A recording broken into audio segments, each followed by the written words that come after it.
What's going on, y'all? It's your boy Kofi Kingston, a.k.a. 1/3 of the New Day. You're not going to say it with me, sir? Yeah, come on, you better participate. Let's try it again. 1/3 of the New Day, and you are watching The Young and the Wrestlers. Ha ha ha ha ha.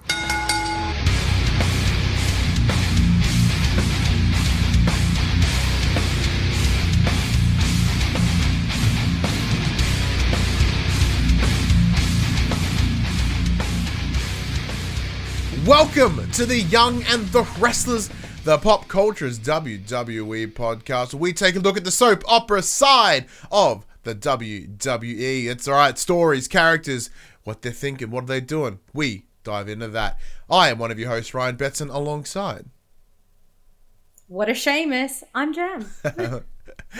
This comes at you every Thursday morning at 8 a.m. on your podcast services, 9 a.m. on those YouTubes. If you want to join that wrestling conversation, you can by going to our social medias. That's Facebook, Instagram, Twitter, Discord. All those links are in the down below area. If you want to join the conversation as it happens, head over to twitch.tv/thepopcultures, where you can watch us record this show live. You can get in the chat. You can have a damn good time. But want to support the show? You can. You can tell your friends, tell your family about this wrestling pod. Be sure to go listen. If you listen to us on podcast services, give us a 5-star rating, a written review, or if watching us on YouTube, be sure to give us a thumbs up, a bit of a like, subscribe, maybe a comment down below. Give us Kurt Angle. Give us a good old Kurt Angle.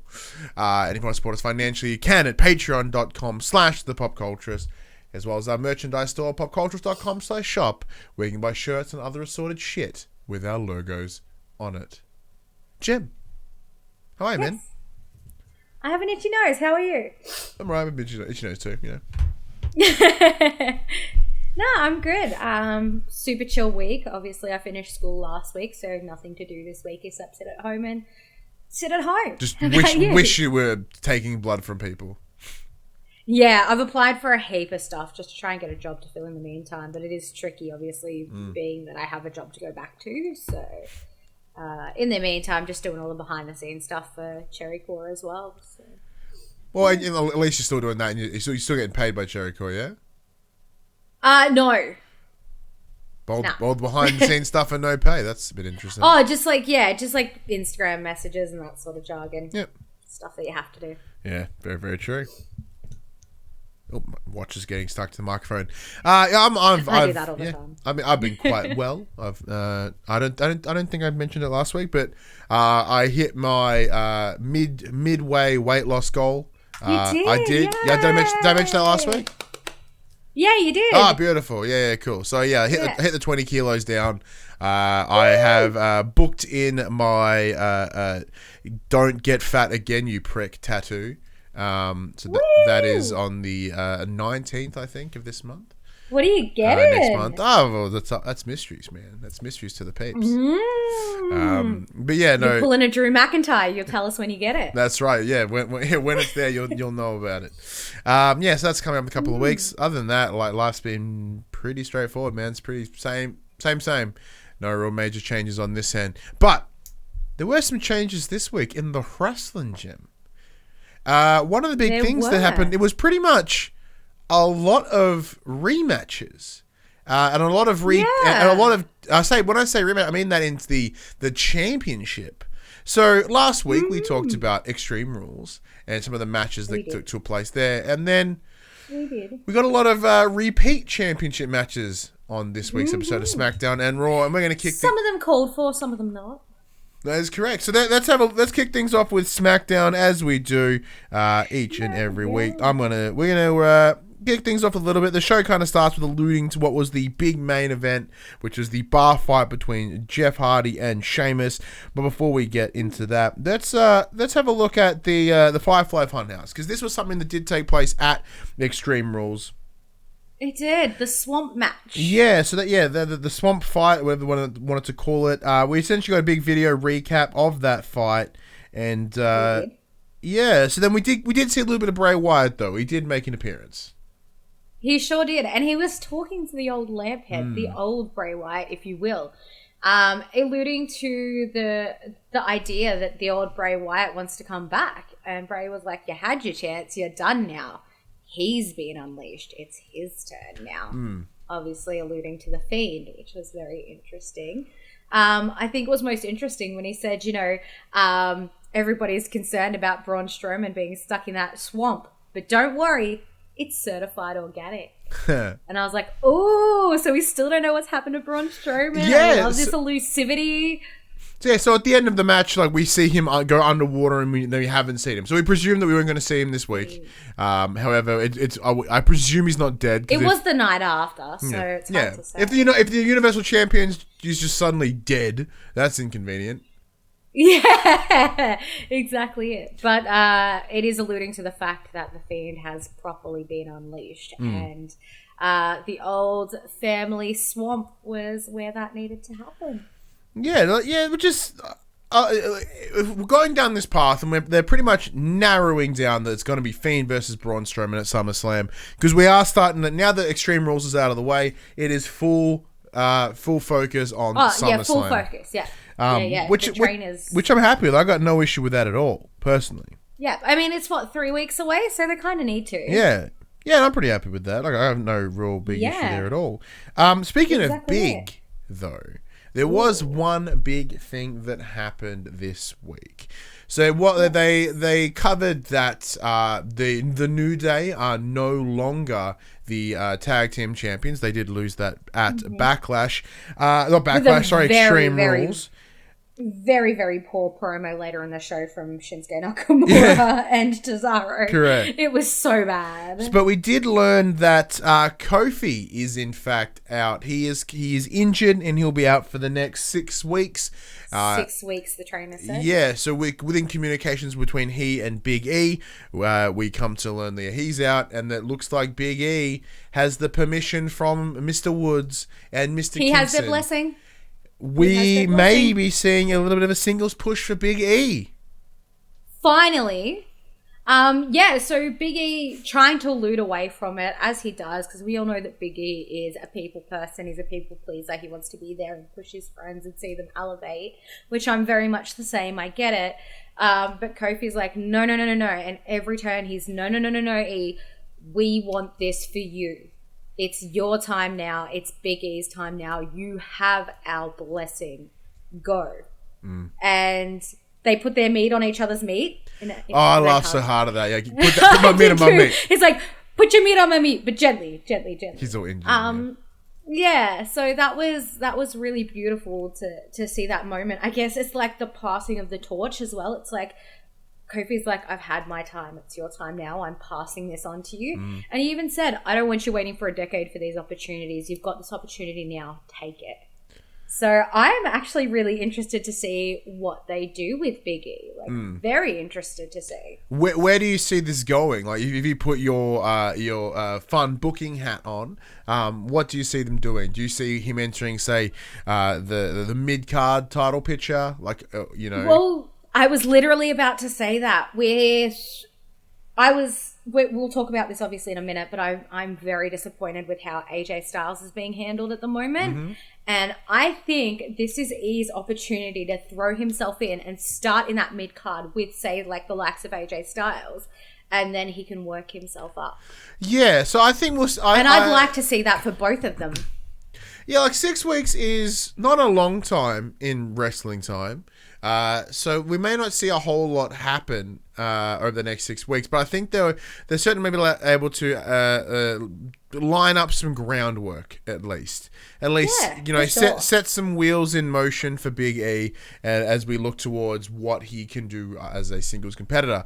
Now, having not seen him be a singles competitor back in the day, I'm not quite sure. I don't know what to expect from him. So neither. And that's what's exciting. Exactly. It's like, it's a dude that we know, it's a dude that we support, and we get to see him have a whole different experience at the WWE now. I'm in the same boat as you. I think he's being a eight-time tag team champion, 9-time tag team champion, whatever the number is right now. Pretty sure it's yeah. Either way, 8. Yeah. Oh no, it's 8 because of 2 Raw, 6 SmackDown. So he certainly has the history and the prestige to certainly get within that mid-card picture. Now, granted, it may not be... He's well decorated. Pardon? He's well decorated. Yeah, perfectly. It's probably the best way to explain. He is incredibly well decorated. So heading into SummerSlam, that might be his process, and I think that's probably a good place to have him. So we won't be seeing him next week in that picture. So this week we did have a fatal four-way between Lindsay Dorado, Grand Metalik, Drew Gulak, and Shorty G. Just quickly though. Yes.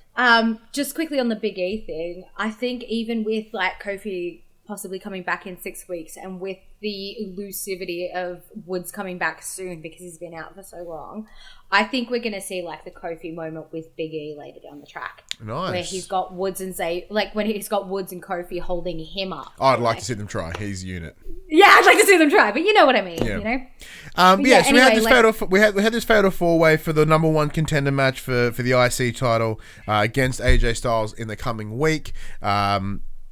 It was a pretty solid match. It was unexpected because it's this tough line where for the four people involved, I was like, I don't think any of them really. Basically. Well, yeah, Lindsay Dorado and Grand Metalik obviously are two-thirds of the Lucha House Party. Two-thirds of the Lucha House Party. So that's an interesting spot there. You know, Gulak, we saw him tag with Daniel Bryan for a little while there. Shorty G is just in sort of there wherever he's needed, so he's not doing a whole lot. So the result of this match is Lindsay Dorado. He and AJ had a bit of a standoff at the end, a bit of a smack, and that leads into that upcoming match. Oh, no, it was Grand Metalik that got the win. Oh, it was Grand Metalik. My apologies. It was Grand Metalik. Metalik he stole the win. Yeah, so that's cool. That's all right. Like, it's a situation of, although I don't care for him as a competitor, I don't see him as a viable threat to the IC title. Oh, not at all. I do go, okay, I like that it's someone out of the ordinary. And adding to our discussion around Big E, I don't see, like, what we've demonstrated here is that tag teams can have a shot. Yeah, 100%. Pardon? I said, 100%. Yeah, so like seeing these individuals who predominantly have been in tag teams recently go, oh, okay, well they've been given a shot. Maybe we can get Big E in this picture. Now in the chat, a good friend Dash brings up the idea that what about a Big E heel turn? That is certainly possible. However, with our plans of getting him in that IC picture, AJ would need to turn. Or whoever takes it. I don't think Big E's too well loved at the moment to make that turn. I don't imagine him, not unless it ends up being a case of like he ends up exploding as a singles competitor and he gets the ego that he's bigger. Big ego, yeah. Yeah, he gets the big ego and he's bigger than the New Day. Which could happen. And that could happen post getting the title, I imagine.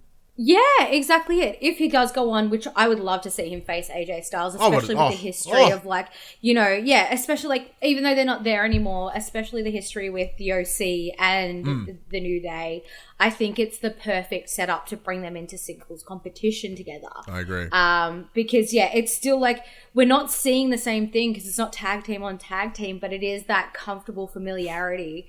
And it also gives you that like, for me personally, like I'd be more hyped to see Big E in singles competition against AJ than I would to see him in that tag group. Yeah, because you get more Big E, and he's fun. Because what's interesting, even though Kofi had that singles run and obviously the run as the WWE champion last year, aside for like we rarely do we ever see singles matches with Big E or Xavier Woods. They're like, if Kofi was busy, the other two would pair up. So it is a whole different, like there's the potential matchups here that we haven't seen. Exactly. For as long as I've been watching, the New Day have been that trio, an unbreakable trio of positivity, which is why I don't see a heel turn coming. I think that would, I think that damages the New Day as a marketable tool, or as a collective.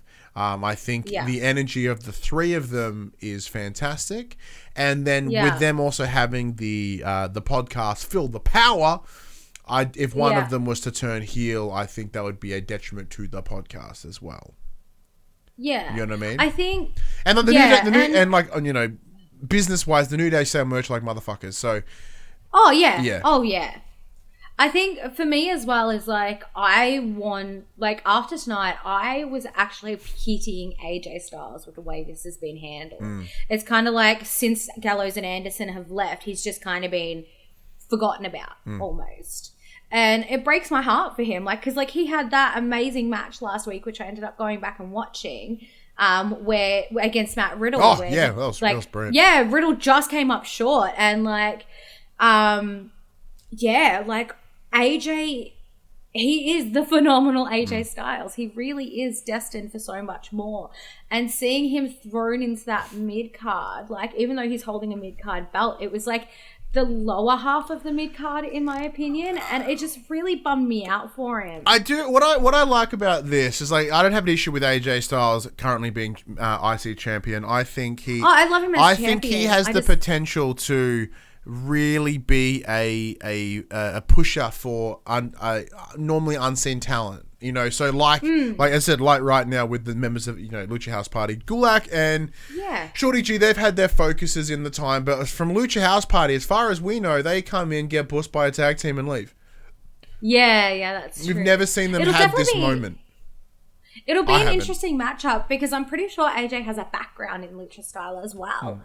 So it'll be really interesting to see how his style now compares to, say, Grand Metalik. Now, if I'm correct, Grand Metalik is what do they call him? Like the King of the Ropes or something? Yeah, King of the Ropes. So if he is the King of the Ropes, how is that going to go with the likes of AJ Styles and his phenomenal forearm, which is reliant on the launch over the rope or off the rope, right? Yeah. So if you're taking on someone whose specialty is those ropes, they're either going to see that coming, or there's an issue there.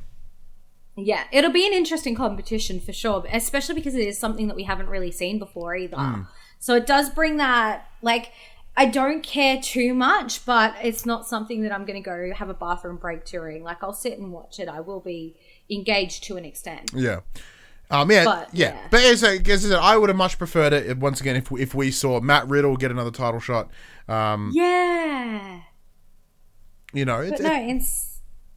Instead we saw him take on Tony Nese from 205. Yeah, well, run this match for us. Yeah, so obviously they did show the video recap of Matt Riddle coming up so close against AJ Styles and then being attacked by Baron Corbin. Get into the match, Tony Nese versus Matt Riddle, and amazing, King of the Bros. I'm so hyped to see him on our main show. Absolute talent. I love watching him, especially because he is so tall and so lanky. It's so interesting to see him move. But anyway, he does get the win off of a Bro Derek, which obviously that's a rebound from his loss last week. So he's obviously showing consistency, that he's sort of balanced across the board. But then he goes, I'm kind of new here and I'm not too sure how this works, but King Corbin, I'm calling you out, bro. And King Corbin comes on out and is like, you don't know how this works. You don't belong here. I'm going to prove that you don't belong here. I'm going to put a king's ransom on your head to anybody that can prove that you don't belong here. So basically a bounty for Matt Riddle. And Riddle's like, that's fine and all, bro, but I'm going to invite you to be the special guest on the, on the Bro Show. Yeah. You're going to be a special guest on the Bro Show. And then Tony Nese runs in to try and obviously collect on the bounty and just cops this massive boot to the face from Riddle. Honestly, Yeah, go ahead, sorry. Go on. I was going to say, I am honestly hyped to see this competition because they mentioned the fact that there must be some bad blood from NXT days between Corbin and Riddle that Corbin hasn't forgot about. Now, these are both two very tall, very speedy, very hard-hitting dudes. So it's going to be a really interesting matchup to see how they go together. But I'm all about it. So from my understanding, they didn't cross paths. They were at different points in NXT. So that I'm unsure of. But yeah. Because it was interesting, because you and I made the comment with our Extreme Rules review, like, we haven't seen Baron Corbin in a while. So, like, he's back. Yeah. And, like, well, he's not back because he was there the week before. We just didn't watch it. So, like, it's good. It's good to see him again. Against Matt Riddle, I don't know, but it's a situation of Corbin is a good worker. Like, he like whatever feud he gets, like, you know, he just goes around hunting fights, seeing what he can deliver, and it looks, you know, it's a situation of whoever he does get into a match with, it's going to be an interesting result, and it's very likely that we will see Matt Riddle come out as the victor here. Yeah, and I'm all for that. Like, hi, buddy. Sorry, my son's just broken in. No, I'm really hyped to see like this matchup. I think because we have had that break and I'm not so jaded by Baron Corbin, I'm actually really excited to see this. I'm actually really excited to see it. When we're going to see it, I'm not sure. I'm assuming it'll be like a SummerSlam match, but who knows? Well, yeah, that's the interesting thing here. So, like, what they've alluded to here, as what we saw with this week with both SmackDown and Raw, is they're looking at doing things that would normally result in excuse me while I've frozen. Doing things that what they would normally deliver at a pay-per-view, like championship matches. However, they're being done on TV shows, main shows. Yeah, so you know what for the pool. Yeah, so we're presuming that they would lead this match into a SummerSlam, but it's very likely we may see it before then. You know, it's a little bit up. It's a little bit up in the air right now. It's definitely up in the air. I think with having the bounty out, it's going to extend Corbin's want to become face to face with Matt Riddle. So it'll be interesting for sure. I honestly think it'll maybe be like the kickoff show for SummerSlam. I think it'll probably be that sort of match. And then, like you said, I honestly see Riddle coming out with the win, and that's going to push Riddle back into the title picture. Yeah, pretty. I would agree with that. I think that might be a good way to go down that line. Next, one of the other things they had on the show was Miz and Morrison. They were doing another episode of Miz TV. Hey, ho, ho. They had Naomi on this week. She was discussing some of the response to her on social media with the hashtag Naomi deserves better. All right, buddy, can you please not play trains on the table? Can you play? Could you make? Yeah, thank you. Sorry, it's rumbling right through the microphone. I can feel it. Yeah. So with this response from Naomi, what do you think? I think Naomi was very valid in snapping at Miz and Morrison the way she did, because they were really taunting her about it. Like, basically, like, you got popular for being a loser type thing.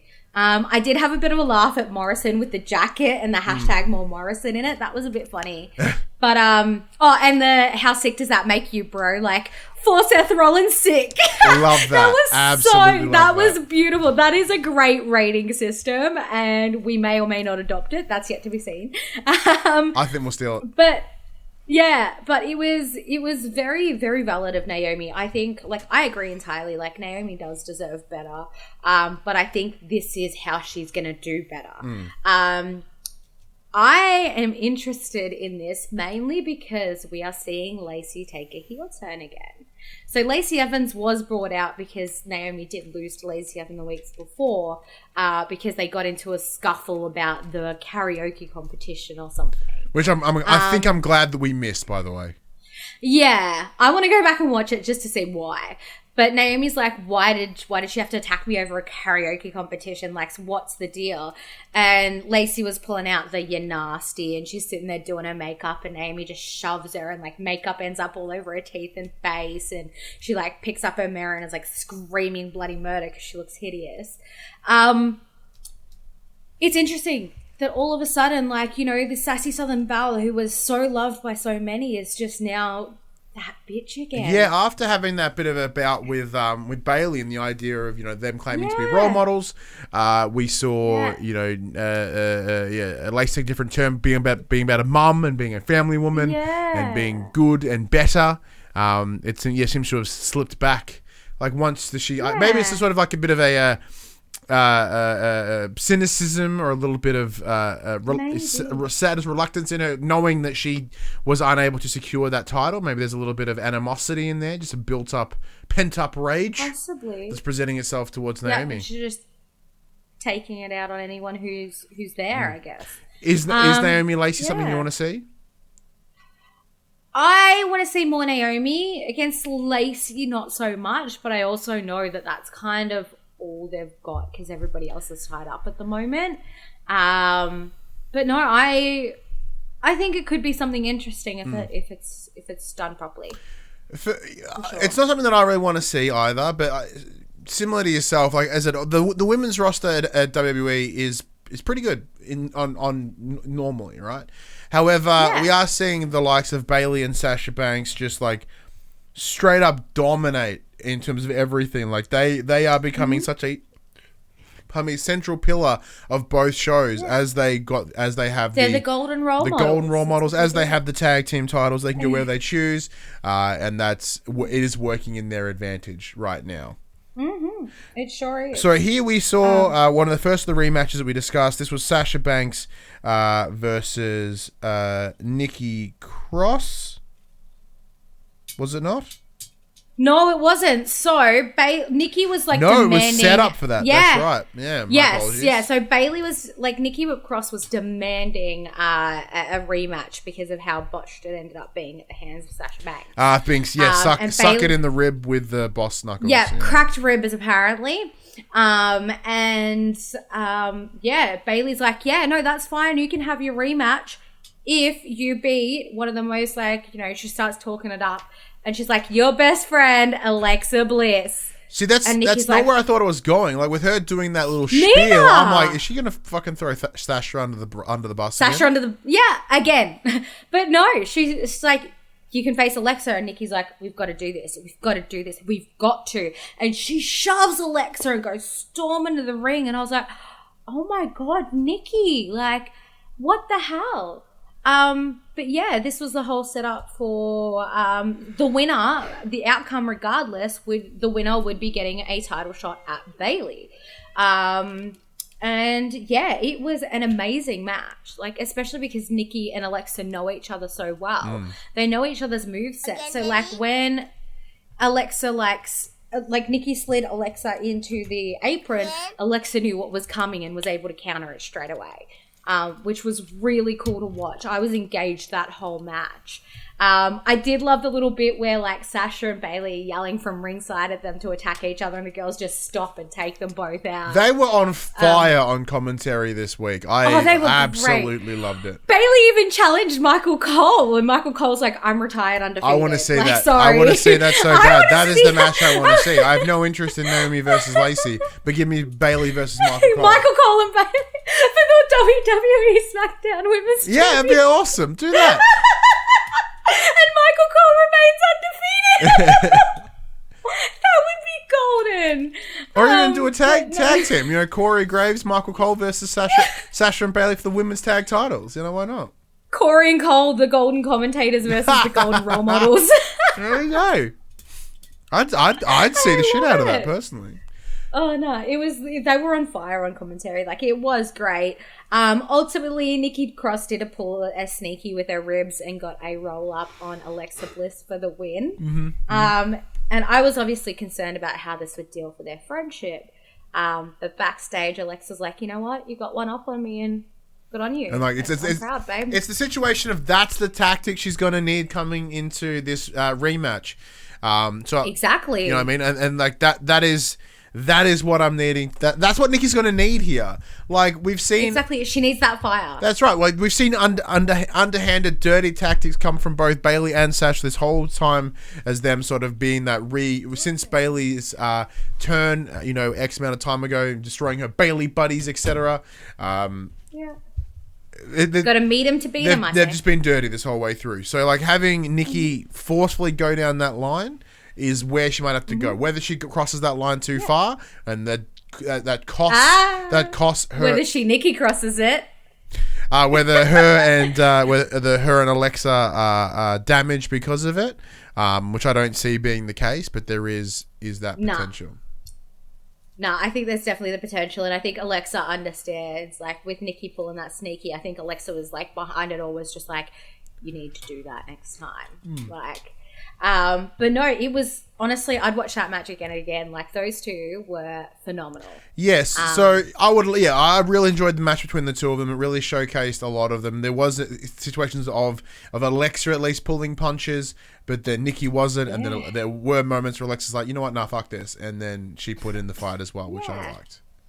Yeah, no, it was overall a really great match. So ahead of SmackDown next week is where we are going to see Nikki Cross versus Bayley again. Do you see this going the same way as Extreme Rules, but maybe not without the interference? Because unlike Raw, there are no extra stipulations here. It's just a straight up match again. Yeah, it's just a straight up match again. It's hard to say.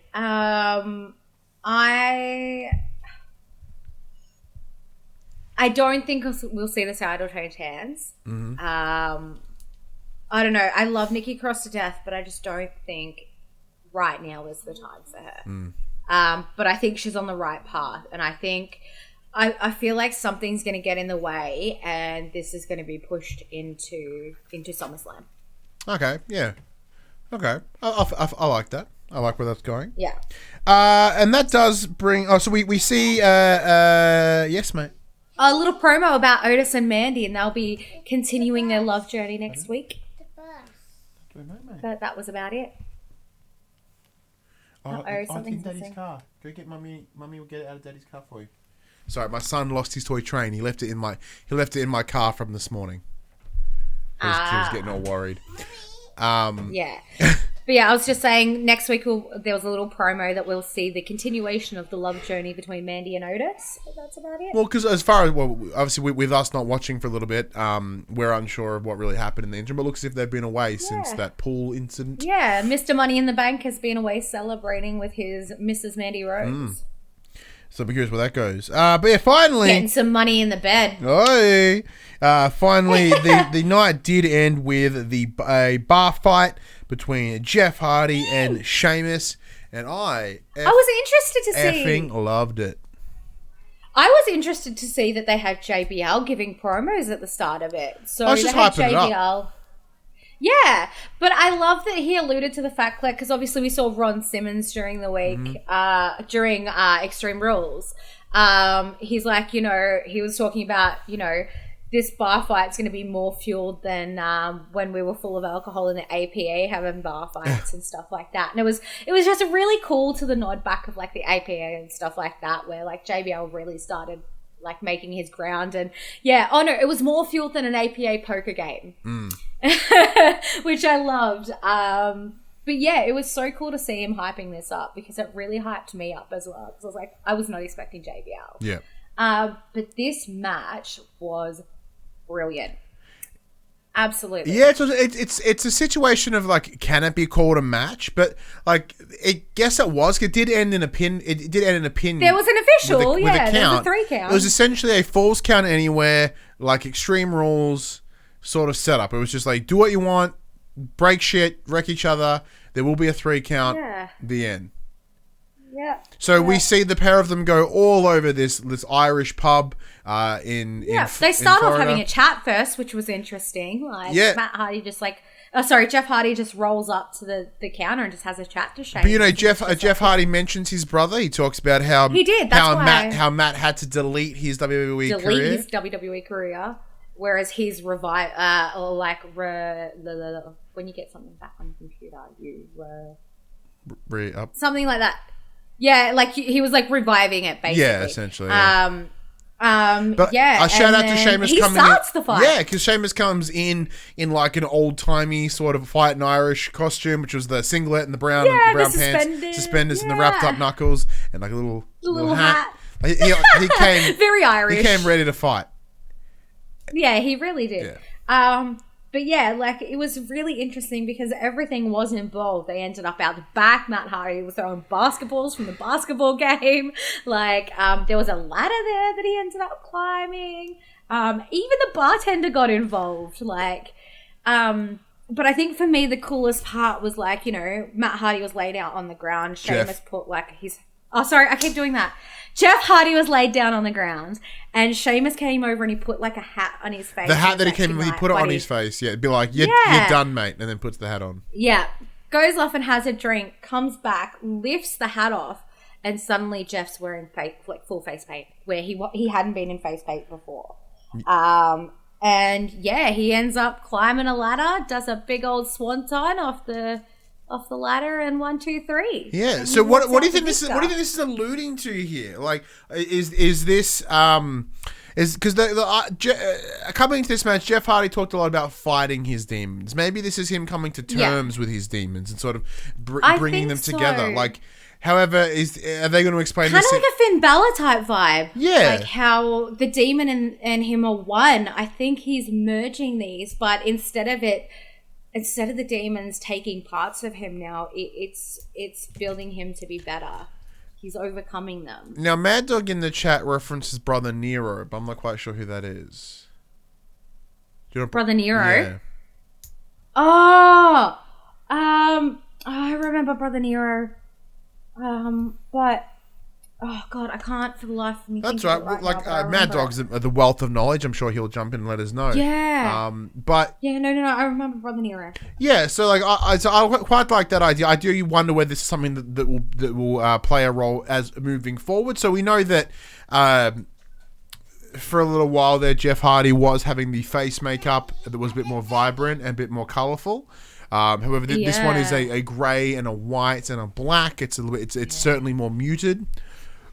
Yeah, definitely. With the yellow with the white eyes. Yeah, I presume the colouring means different things, so I wonder what this is alluding to. And it looks as if that I personally interpret it as him coming to terms with his demons. They are now together into sort of a connected person. So Mad Dog says Jeff's broken persona from Matt's broken universe. Yeah. So there's the that's it. I had a feeling it was related to that broken universe, but I didn't want to be confident and make like, oh, it's this. Like, no, I'm like, okay. So it's very potential. There's a potential that may become part of it as well. But you know, setting up for when he bounces and maybe goes to AEW too and brings the whole broken stuff there. That's them pipe dreams right there. But this looks as if this has put the nail in the coffin of the Sheamus Jeff Hardy feud. Yeah, I think so. I definitely think that was the conclusion, and it was a good conclusion. I agree. It went conclusion. I was happy. Went very, very well. But that does bring us to the end of SmackDown chat. Jem, what do you think SmackDown this week? Oh, look, overall, I was pretty pleased with SmackDown. I think the only downside was probably the whole AJ Styles thing. But for the most part, like, all the matches were solid. The consistency and the progression of storylines was really good. So, I don't know. I'd probably give it a 1. Bill Kurt. I'm going to give it a little bit, because there's some things here that I think are a little bit different that we've not seen in a little while. And I mean that we saw a cinematic match on regular on regular tally. We saw a championship match, like not a tag title or anything. We saw a straight up big boy title, big lady title. We saw the opportunity given to a lower card competitor. We see some of the bit of meta understanding of those that are watching when it comes to Naomi. I think there's a couple improvements here. Like Matt Riddle had a killer match with Tony Nese. As you mentioned, a lot of stories are getting sort of put into motion here. For the groundwork alone, it's a curtain of bar for me. I enjoyed it. There was a pretty good show overall, but what I like here is little steppy stones to the bigger stuff. Yeah, exactly. Yeah, and sometimes when you do sort of slow down and it's not so action packed and it's more story build up, it really does make for better entertainment. That's true. It's been nice to have some sniffs. Yeah. Oh, excuse me, indeed. Next, let's get raw. And that brings us to the Raw. I'm going to start with somewhere like right in the middle of what happened on the show. Oh, do it. Let's get into the United States Championship. So we had the VIP lounge with MVP, Bobby Lashley, and Shelton. About the of course, today. yeah, we'll get to that.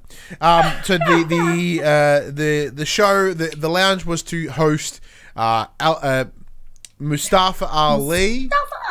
However, before he makes his way into the ring, Mustafa does have a conversation with Truth. R-Truth. So R-Truth comes up and he's like, "You're not going after the 24/7 title, are you?" And he's like, "No, I'm focused on my match on Bobby Lashley." And he's like, "Oh yeah, you're on the VIP lounge, on the MVP lounge tonight." And it's like, "I think it's called the VIP lounge." It's like, "Oh yeah, well, I'm watching you, Mufasa." I laughed so loud that my housemate heard me downstairs. He's like, "Are you okay?" And I was like, "I fucking love R-Truth." If he wasn't so dumb, that would be racist as hell. Yeah, and then Ali's just like, "Did he just call me Mufasa?" He's just like, meh, and kept going. It was so good. I love me some R-Truth. So he makes his way into the ring to have a conversation with MVP. Now, as mentioned in the chat here, Kevin, there was that rumor mill that he was the hacker in the storyline over on SmackDown. So it looks as if that is done and dusted at this point. That is, and Kevin's a bit bummed about it. I would be bummed about it if he wasn't seem to be getting at least a little bit of a rub over here on Raw. They do a little They do a little video showcase here about who he is and what he represents, as in that he wants to be the beacon of light, the beacon of hope for those that look like him, which I think is a great concept. And I knew immediately with the VIP lounge that especially with Ali getting a win over the Hurt Business last week. With Cedric Alexander and with Cedric Ricochet. and Ricochet. But yeah, with him, I'm pretty sure he pinned MVP as well. With him doing that, I think, MVP, I knew immediately MVP was going to try and recruit him. I knew straight away. And obviously with that, we know straight away that Ali is going to say no, because that's what it's all about. Yep. But MVP kept saying, you want the light, man. Look for the light. Come to the light, that sort of thing. And yeah, Ali's just like, "I'm not interested. Not at all. Not even in the slightest." Mm-hmm. And during this, R-Truth does come out and try and take out Shelton Benjamin, which doesn't go too well. And then that leads into the match with Ali versus Bobby Lashley, which went exactly the way I expected it to be perfectly honest with you, especially with Ali saying no to the Hurt Crew. Obviously, Bobby would have an agenda against him. And it definitely really did take it out on him.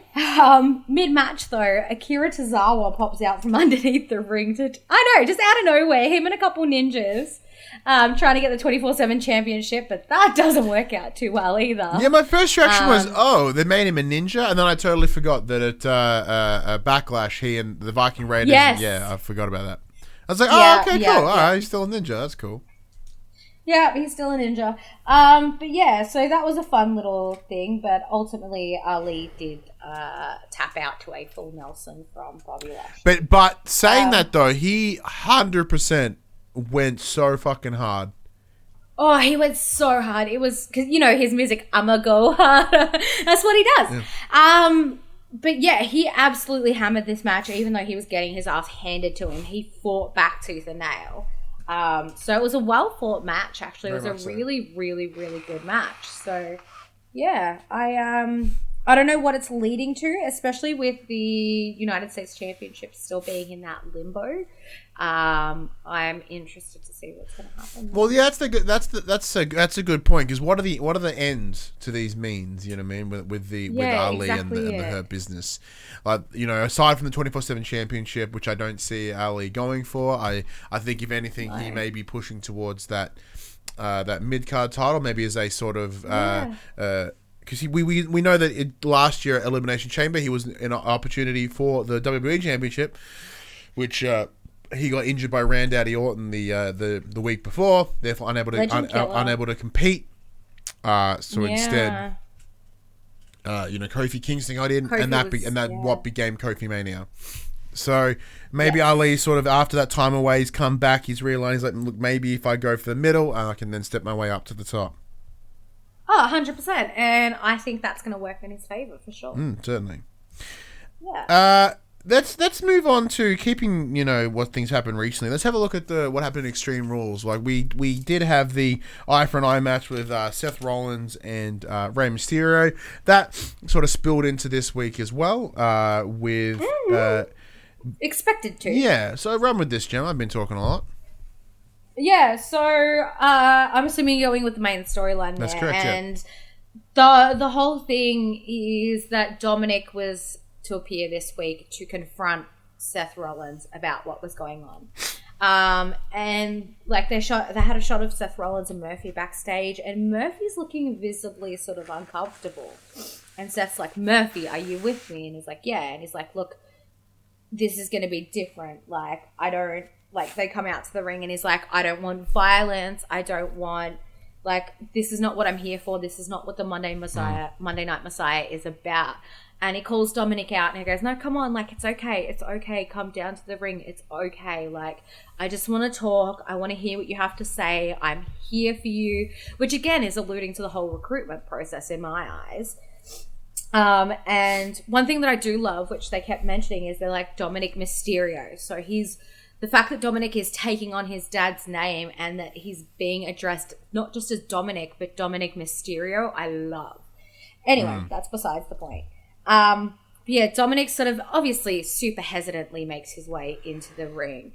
And Seth's like, look, I understand if you want to talk about it, just let it out. And then immediately, like, just spears it. Like, Dominic just spears Seth and starts attacking the shit out of him. Yeah. Obviously, 2-on-1, so Buddy and Seth do get the upper hand. But then out of nowhere, Aleister Black comes flying in. Yeah. To save the day. With a bandaged up arm from his beatdown last week. Oh, exactly right. But obviously, like, Aleister's still entwined with this whole thing. So he's, I guess, in a sense, obligated to help his friend's son, to help his friend in Dominic Mysterio. And unfortunately, with his arm being damaged as well, Seth and Murphy get the upper hand on him. And, Seth just stares at the steps and he looks at Murphy and he goes, you know what you need to do. You know what you need to do. And Murphy, for a moment there, he was like, what? What? Like, he couldn't believe what he was being asked to do. But he did it. And he grabbed Aleister Black. And poked his eye. Shoved his eye into that step. Now, so very similar to what we saw with Buddy. What we saw with Seth Rollins, he was sort of like a bit of a visible uncomfortableness after doing, maybe not, like he was more uncomfortable after popping Rey Mysterio's eye out than he was the first time he put his eye under the stair. Buddy was visibly shaken, confronted by this.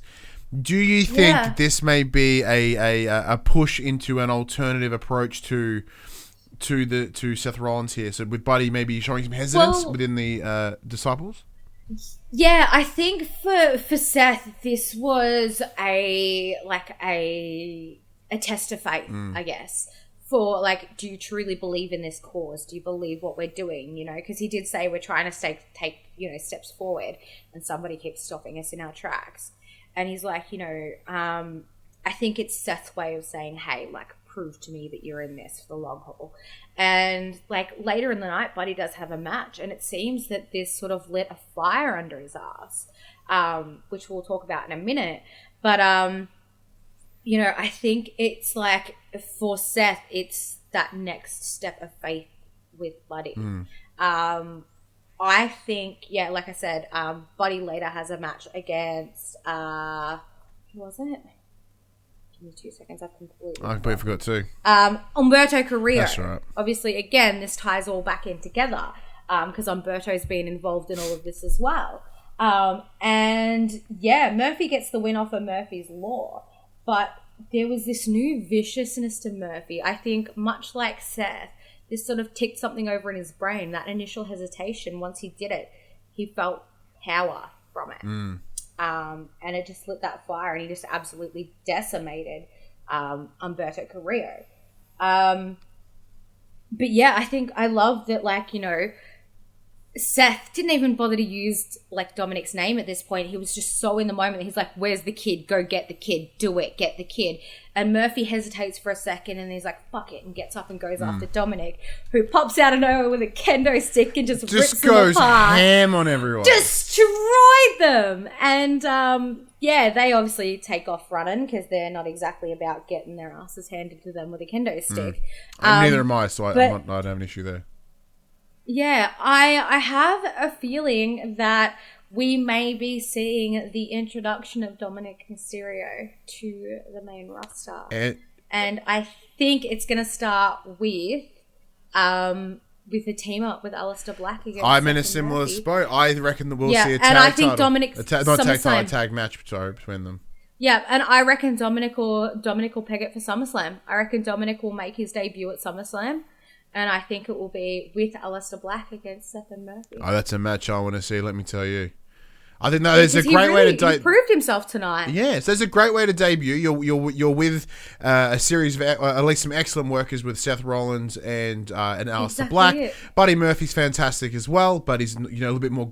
He's not really greener because he and Buddy Aleister came at the same time. But yes, actually, you're surrounded by brilliant people. Like, that is a great way to come in. It's a killer story to come in on, too. A great story. Yeah, exactly. And I honestly think the setup for SummerSlam will be the case of, like, you know, Seth's going to have, like, I feel like the AOP will be reintroduced and stuff like that.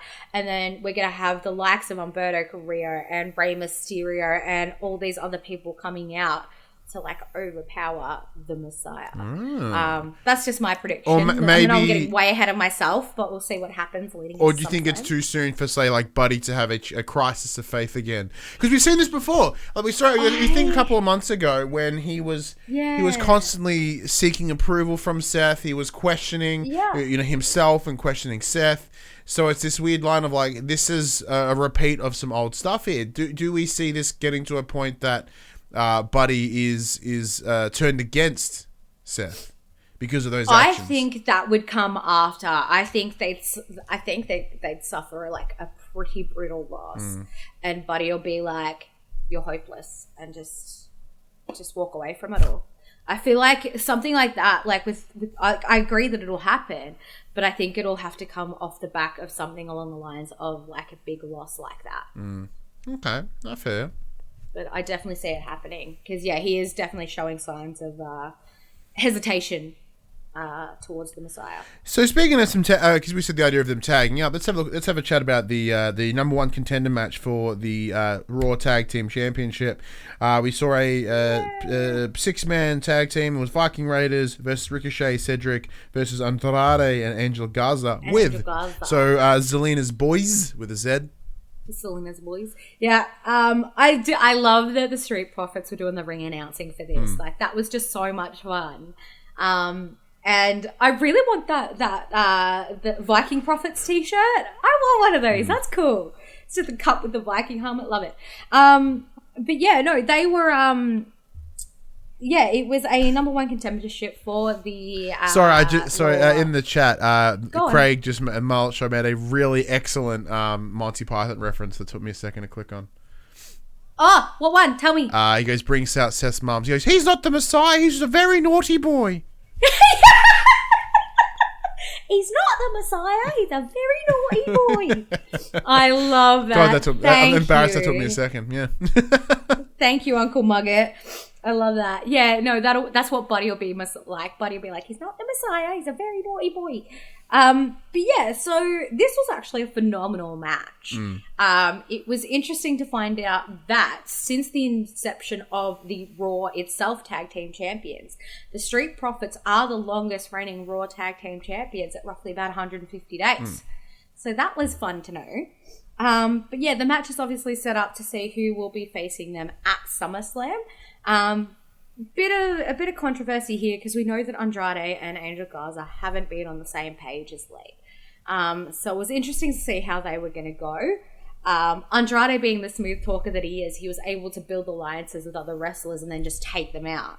And the match did end with, I believe, Ivar going over the top rope and taking out everybody, which caused Angel Garza to get a pin on Cedric. Get a pin on Cedric Alexander, which is interesting. That was not the result I was expecting. I was expecting to see the Viking Raiders go through again. I'm very happy with this result personally. But I'm happy with it. I'm very happy with it as well. I think it's, especially if we see the likes of Bianca Belair get involved, it is going to be the sickest matchup. Oh, that's a very good point. Very, very good point. Yeah, the EST versus the VGA. It was... Speaking of, she was backstage with Ruby Riott talking to Mark Henry. It was awesome to see Mark Henry floating around. We'll get into that in just a sec. But yeah, I did love that, after the match, obviously, Andrade and Garza do get in the face of the current champions and do get a little bit of a buzz on, but as soon as the Street Profits stand up, they hightail it out. But yeah, honestly, I think this is going to be an amazing match at SummerSlam. I completely agree. I personally still want Andrade in the championship picture. And it looks as if, from what we're seeing here, what we saw here tonight, it looks as if that may be a little while away. However, as a singles competitor, however, I'm very excited to see him within the Raw tag title area in the interim. Yeah, it'll be interesting because I have a feeling they've still got that unsteadiness now. So even if they did take the championships, I think it'd implode on them very quickly, which would be great to see. So adding makes for good content. Yeah. So adding to what you said before with Bianca Belair, she was with Ruby Riott. Ruby Riott. And that was backstage, just having a chat.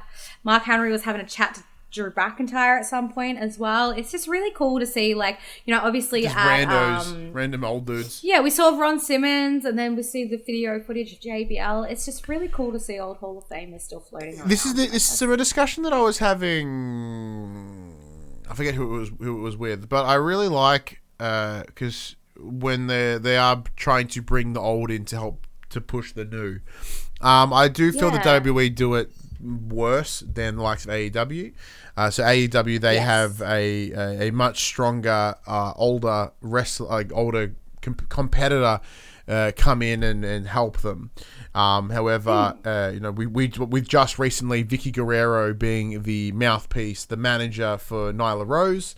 Of course, you got Arn Anderson and Tony Blanchett and Jake the Snake. I didn't know that. Yeah, it was awesome. It was great. That's interesting to see Vicky Guerrero. Yeah. Oh wow, I never thought she'd jump ship. So seeing these individuals over there, and then how they're handling, they're managers. They're over there, they are literally there to help push new talent. Where here we are seeing these older people, but it is the same 6 people that we see all the time.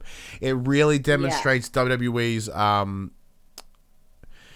it's because unhealthy relationship with their past competitors, because the amount of people that are willing to jump ship to a competitor, apart from the same 6-7 people, I think that says a lot more about how they've been treated. And generally, they're there as trainers and stuff like that. I'm pretty sure Mark Henry is pretty prominent in the training side. Yeah, he does a lot of promotional stuff for them as well. He's one of the guys that would go around and talk and do stuff. Hype them up. They're hype man. Yeah. So yeah, it's. I love seeing it. I think just because I have that nostalgia and that collection to them. I was watching a video the other day of who's not with us anymore, but Big Daddy V, Viscera, making out with Candice Michelle. He was in lingerie in the ring, and I was like, I miss those days. So speaking of complete side shit, right, about other competitors doing. We watched the trailer for Talkin' Shopomania, which was Gallows and Anderson's little pay-per-view that they're having. Oh, that looks I need to watch this so bad. So it is literal backyard wrestling. They've got a bunch of people there. They've got all of the names. They've got I saw Maria was there. They had Canellis, Yeah, Maria Kanellis. Who else Kurt was Hawkins there? under his new name. They mentioned Matt Cardona, so that's a Zack Ryder.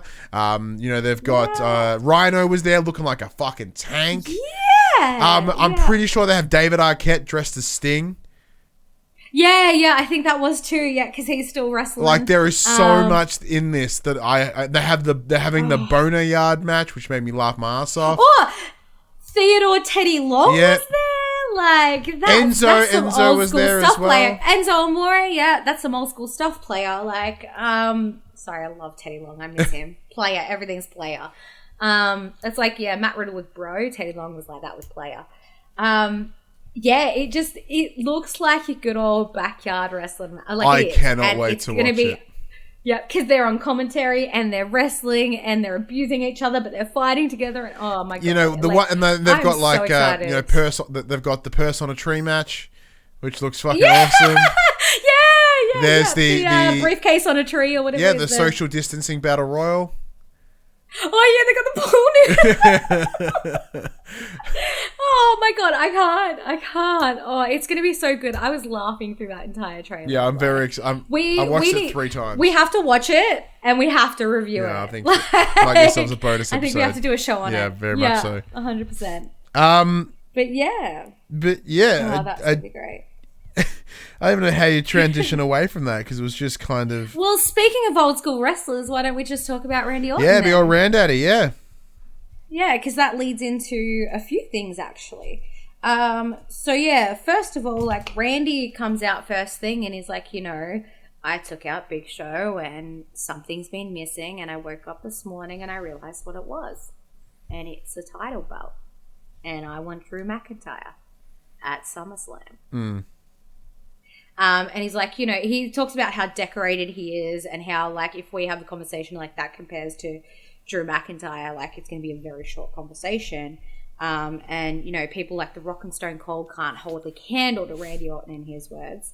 But yeah, he finally does the call out that I kind of knew was coming. Like, it was something I saw coming, not this soon. I thought he'd probably lay away for a little bit. But yeah, it was interesting to see because obviously we need an answer from Drew McIntyre. Yes, the thing that was interesting for me here was I have a feeling that this wasn't the plan. This was not even Randy's plan at this point. Like this was like his SummerSlam was his 3rd time with Edge. The definitive result. Yes. However, he kind of got the definitive result by literally making Edge unable to compete post that greatest wrestling match ever. So I think he kind of won. And he's like, well, yes, I want the belt because I can. Because I'm Randaddy Orton. Yeah, exactly it. I don't know if I want it or not. So later in the night, we get Drew McIntyre versus Dolph Ziggler in a rematch from Extreme Rules. Yes, this time with the stipulation of Drew McIntyre's choosing. So Drew McIntyre, being the gentleman that he is, rather than putting himself at an advantage, he just evened the playing field. So Dolph still got his Extreme Rules. Now Drew does too. So does Drew McIntyre. Yeah. Before that did happen, he did mention, he's like, before we get into this, let's address what Randy Orton had to say earlier. And he's like, challenge accepted. I'll see you at SummerSlam. He's like, you might, you tell me I won't see the RKO coming, but you'll see my Claymore coming. Which is something that I really interested. Like, I feel like they have been alluding to this for a while, as you mentioned, Jem. Like, if we go back a little while, they had that big chop off a little, X amount of time ago, and they've had those few little encounters. So I feel like. Yeah, go ahead. I was gonna say, I feel like with Drew's position now and where he's at and how he's taking it, I feel like he could be classed as a legend, and Randy's just getting to it before he gets that title. Well, yeah, before his reign's getting sort of longer, I guess. It's I'm very interested because they've been leading to it as well. Like whether Drew's done this intentionally or not, he has started to bring in his Claymore out of nowhere. Like he was previously doing the big countdown, and the countdown's cool. Yeah. But then in the match with Dolph at what was it? Extreme Rules on Raw on Extreme Rules. Sorry, where it ended with a Claymore out of nowhere. Claymore out of nowhere. He just popped up out of nowhere. And the same thing happened tonight in this match. You know, he just popped up out of nowhere with a Claymore putting Dolph through a table. Like, with this Extreme Rules match against Dolph Ziggler, which I love that he was like, you know, I was inspired by you, Dolph. You're making me learn things. It's like, you know, we're going to have the exact same match, except I get Extreme Rules too. Which was great, because immediately, like, the weapons were out. And it was a phenomenal match to watch. Like, it was better than their Extreme Rules match, in my opinion. I agree. And, like, it went on for ages. And it was just so beautifully done. But, yeah, there was, like, something was different in Drew McIntyre. And I could see it. Like, there was a viciousness to him again. There was that, I feel like he was, you know, sending a message to Randy, like, I know how vicious you are and I can be just as bad. It's also a situation of, making up for... He's like, I just accepted a challenge. I've got to put my money where my mouth is. Yeah, exactly it. But yeah, there was that, like, that semblance of the old Drew McIntyre, that very vicious, very, like, I'm going to hurt you, I'm going to maim you type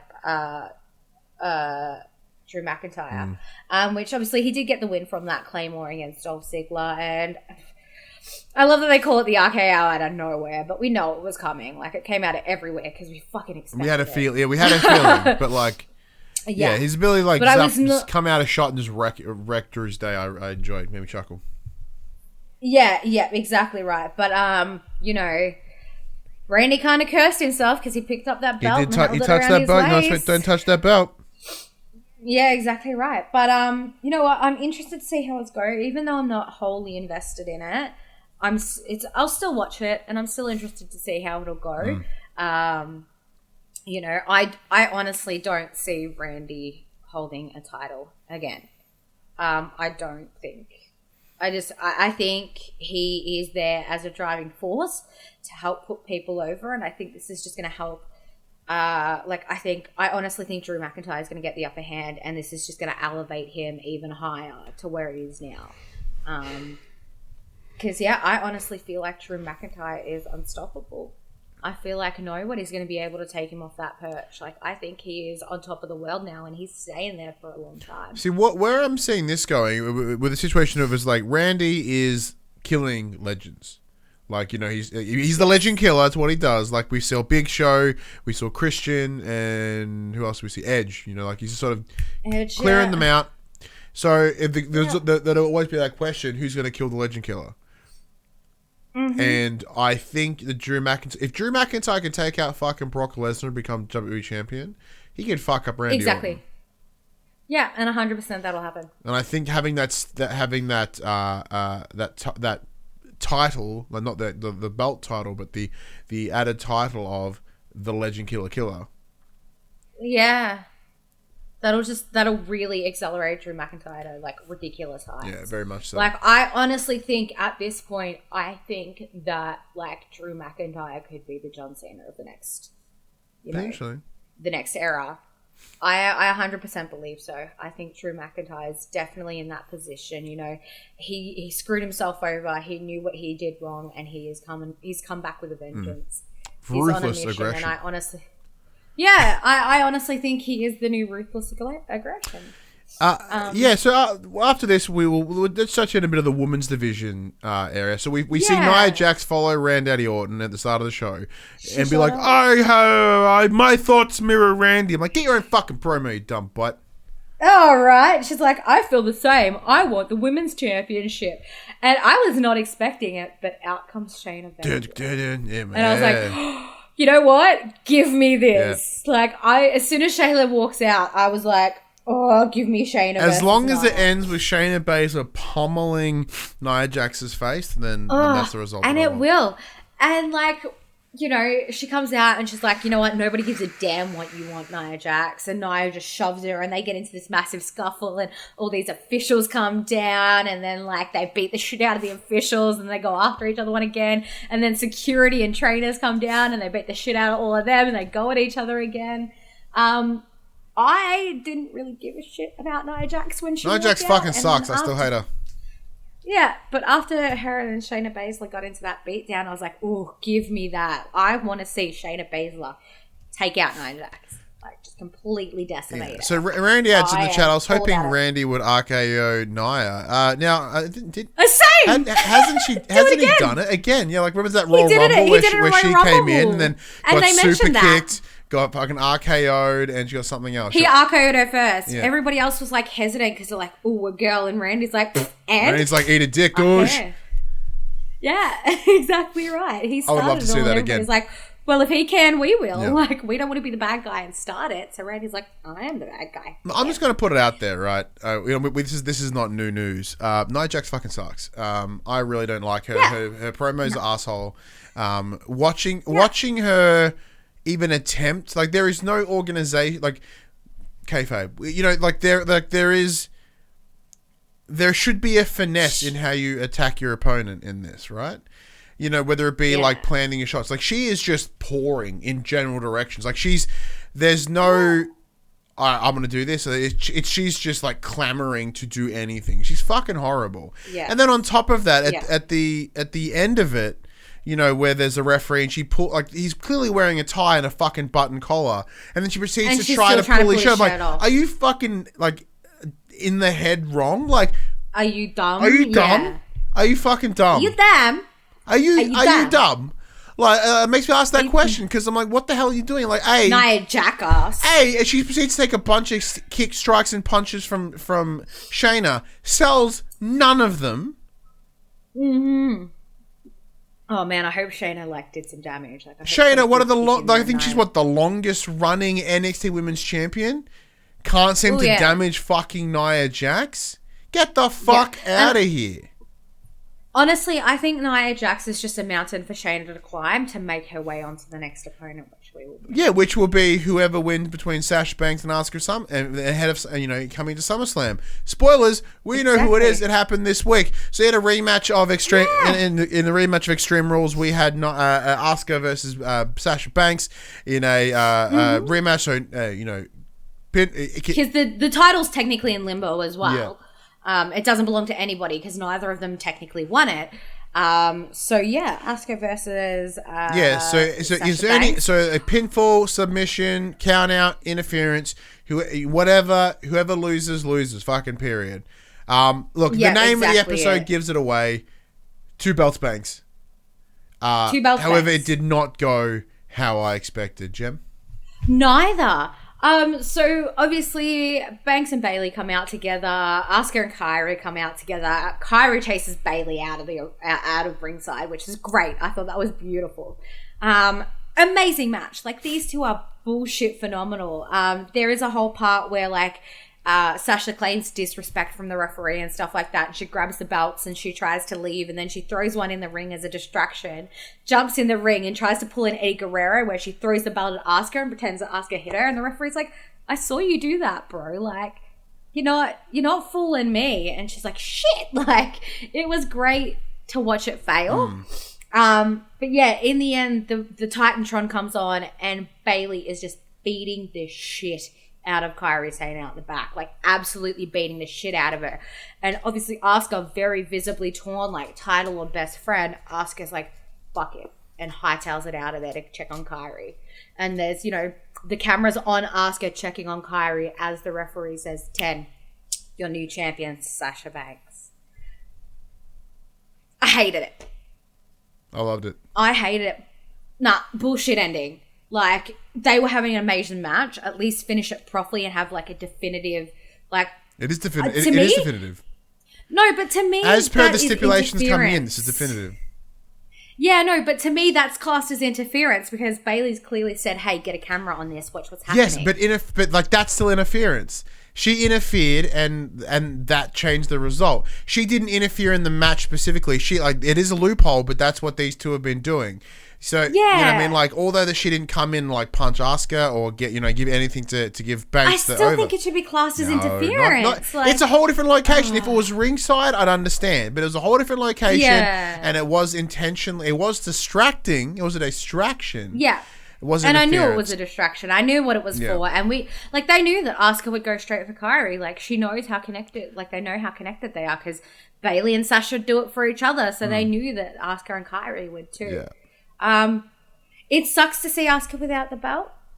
because I love Asuka as a champion, but I'm interested in seeing the eventuation of Sasha versus Shayna. So before we dive into that, I want to talk more about. I want to talk more about Bayley and Sasha as the dominant forces of the women's division. The golden role model. Let's talk about Kairi Sane. So we now know that this was, once again, kayfabe removal, that this was Kairi Sane's final appearance on WWE television. Yes. Her contract has run out, and I believe she'll be returning to Japan. By having her essentially be beaten and written off TV, that's how they tend to do it. So that's why they did it. And it also allows a fire to be pulled under Asuka. The Asuka. Sort of like you... Especially because they do have her backstage, like Charlie Caruso's backstage talking about, like outside the trainer's room, talking about how, like they have no understanding of Kairi's situation, and Asuka comes out in tears, which says a lot about what's happened. It sounds like whatever's happened has been. I think Kairi's fucking dead. Yeah, because Asuka comes out crying and then just starts screaming incoherently, like I've never seen her scream before. She yells and shouts, but she was like, there was something behind it. So I definitely think it's lit that fire underneath her for sure. And whether it comes to I know Shayna's going to end up in this picture. I know she is. But whether it comes to Shayna versus Asuka or Shayna versus Sasha Banks or a 3 thing, I don't care. I want Shayna Baszler in that picture somewhere. I agree.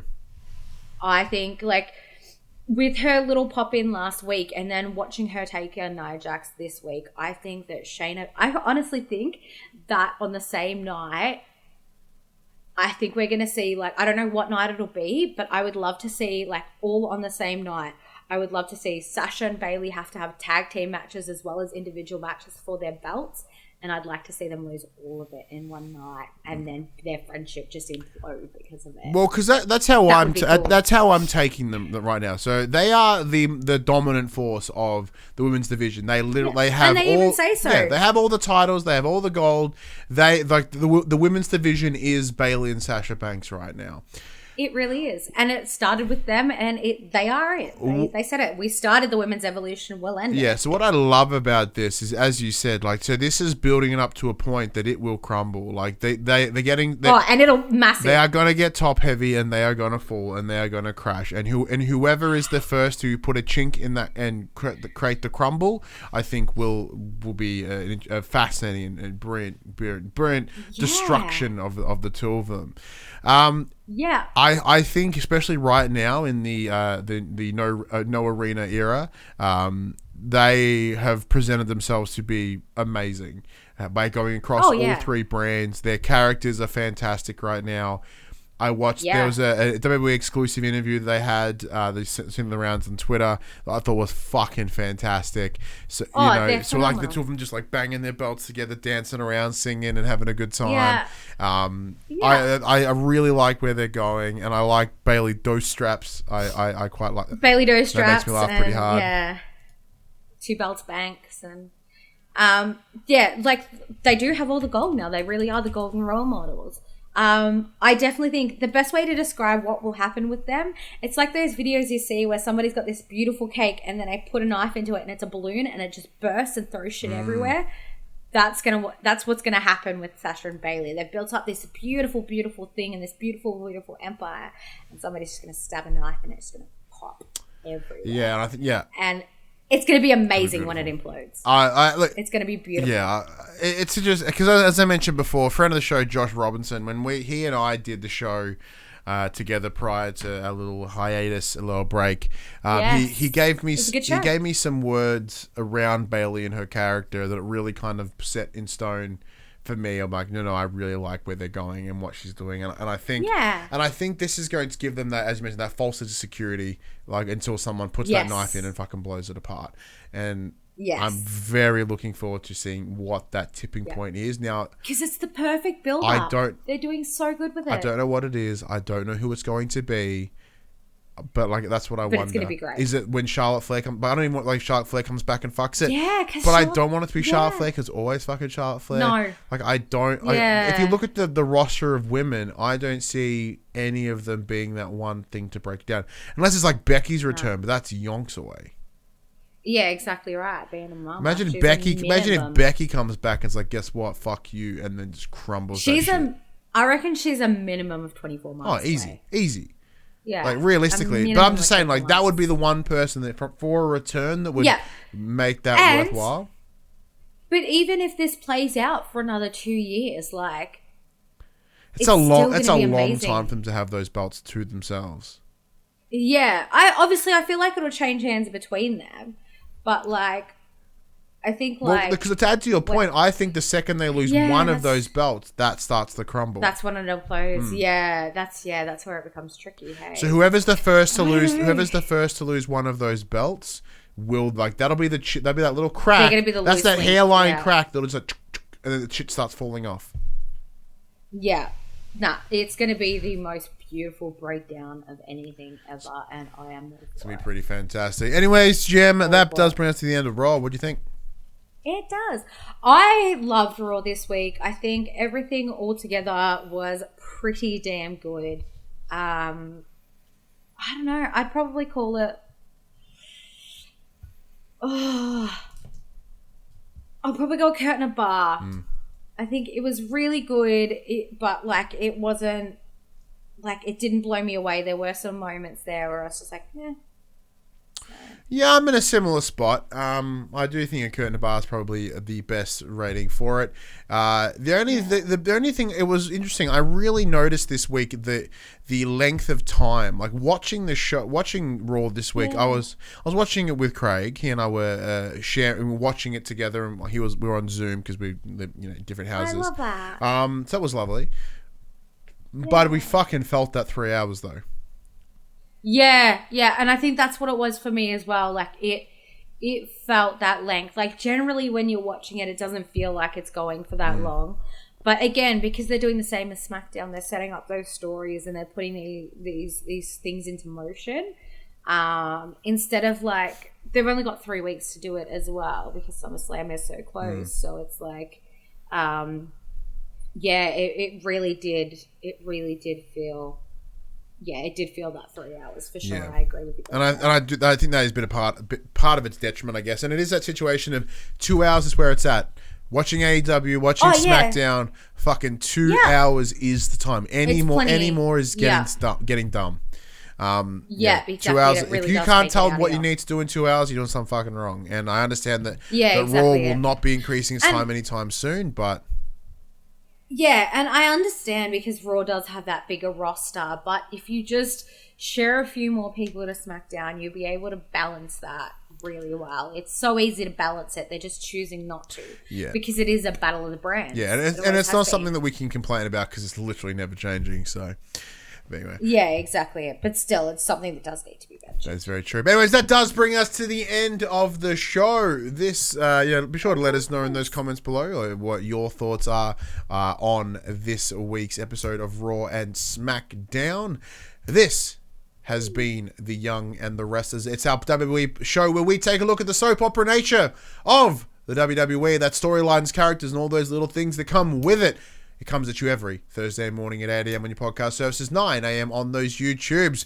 If you want to join that wrestling conversation, you can at Facebook, Twitter, Instagram, Discord. All those links are in the down below area. If you want to join the show as it happens, head over to twitch.tv/thepopculturist where you can watch us record this show live. Be part of the chat and help contribute to the show. If you want to support the show, you can. Tell your friends, tell your family about this little wrestling pod. If you're listening to us on podcast services, be sure to give us a 5-star rating and written review. That would be awesome. If you're watching us on YouTube, be sure to give us a like, subscribe, maybe even comment below. I do respond to every comment that appears. I love it. And if you want to support us financially at patreon.com/thepopculturist, as well as our merchandise store, popculturist.com/shop, where you can buy shirts and other assorted shit with our logos on it. But until next week, I'm Ryan Betson. And I'm Jem. And we'll see you then. Good night.